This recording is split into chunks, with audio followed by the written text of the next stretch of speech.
Interview. Lors de sa prestation en quart de finale dans La France a un incroyable talent, ce mardi 5 décembre 2023, l'imitateur Antoine Dono a encore impressionné le jury.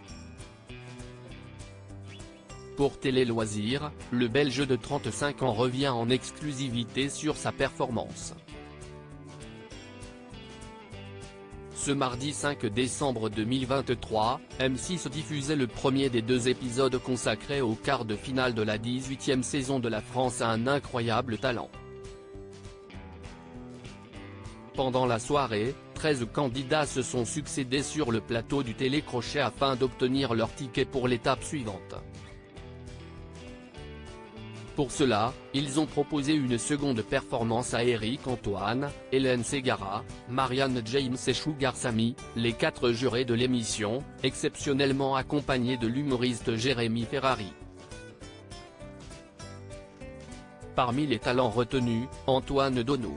Pour Télé Loisirs, l'imitateur de 35 ans est revenu sur son aventure et les critiques du jury.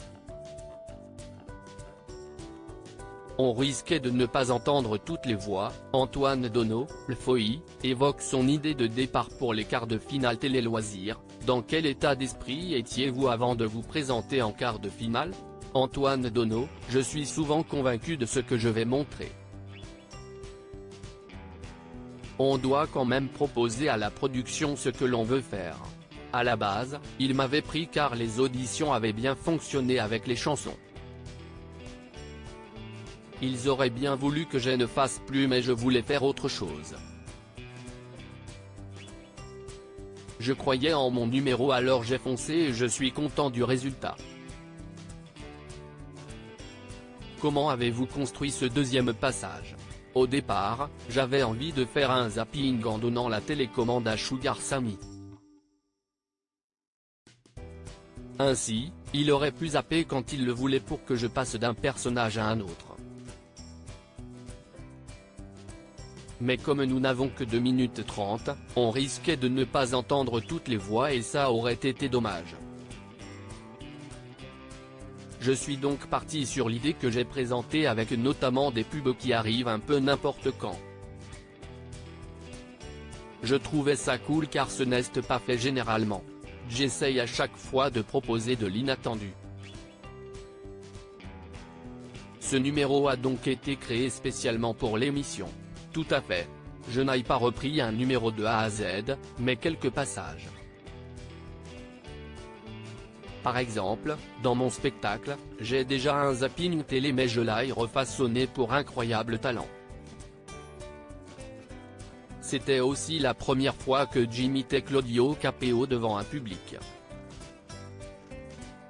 Enfin, en ce qui concerne Orelsan, j'ai déjà une de ses chansons dans mon show mais pas celle que j'ai proposée dans l'émission.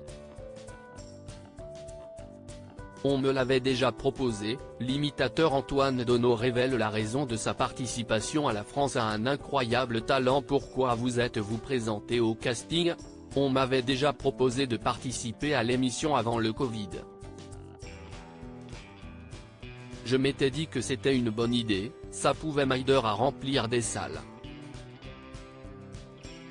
Je viens de Durbuy, près de Liège en Belgique et je tourne peu. Un spectacle tous les 2 mois, ce n'est pas beaucoup. J'ai déjà joué en France, à Rennes et dans un festival à Villedieu du Temple, où j'avais eu le prix du jury en 2020. Je devais participer à 2 autres festivals mais tout s'est arrêté à cause de la pandémie.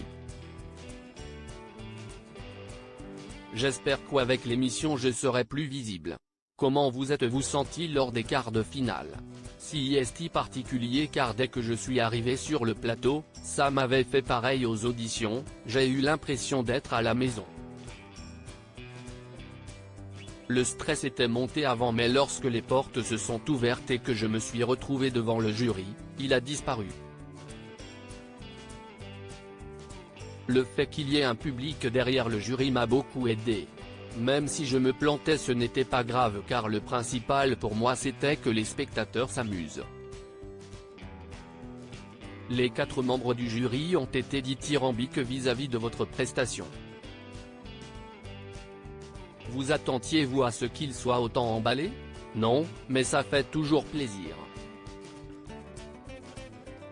Je fonce avec mon numéro sans connaître la réaction et ce qui va en ressortir. Je fais du mieux que je peux et le reste ne dépend pas de moi. Si est toujours la surprise de voir autant d'entrain de la part du jury. C'était vraiment super. Ce n'est pas évident, l'imitateur Antoine Dono, la France a un incroyable talent, évoque les critiques de Jérémy Ferrari. Quel commentaire vous a particulièrement touché?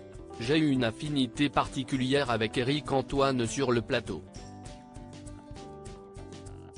Je ne le connais pas mais c'était un peu comme mon point de référence. Il comprenait où j'allais et mon délire. Aux auditions, il m'avait dit que j'étais le seul de cette saison qui pouvait faire carrière. Ça m'avait énormément motivé. Et au deuxième passage, d'entendre autant d'éloges, ça m'aide à me dépasser pour la demi-finale. Jérémy Ferrari, le jury invité, a été plus exigeant sur ce qu'il attendait de votre prestation. Qu'avez-vous pensé de ces critiques? Je voyais où il voulait en venir. Le zapping télé a déjà été fait par beaucoup d'imitateurs. Pour autant, je n'étais pas d'accord avec lui quand il disait qu'il voulait que je raconte une histoire. En 2 minutes 30, ce n'est pas évident. Je trouvais que j'avais proposé quelque chose de différent. Je ne pense pas qu'il soit fan des imitateurs. J'ai tout de même pris en compte que ce qu'il m'a dit pour préparer la demi-finale. J'adore les challenges, sortir de ma zone de confort et prendre des risques. Je vais proposer un numéro inédit en incarnant des personnalités que personne n'imite. À la fin de votre prestation, les jurés se sont menés une petite bataille. On ne voyait pas trop votre réaction à l'écran. Comment étiez-vous face à cette scène? Je me demandais qui allait gagner, il rit, j'ai fait mine de partir et de quitter le plateau. Je ne savais pas trop comment réagir. Leurs arguments étaient tout justes. J'espérais simplement que Jérémy Ferrari ne vote pas pour la décision finale. En sortant du plateau, j'ai posé la question à la production qui m'a rassuré en me disant qu'il ne faisait pas partie de la délibération. Il rit, j'appréhendais énormément. Je suis le seul imitateur cette saison donc je me disais que ça pouvait m'aider. J'avais quand même un doute car rien n'est jamais sûr. Tous les talents en quart de finale sont excellents.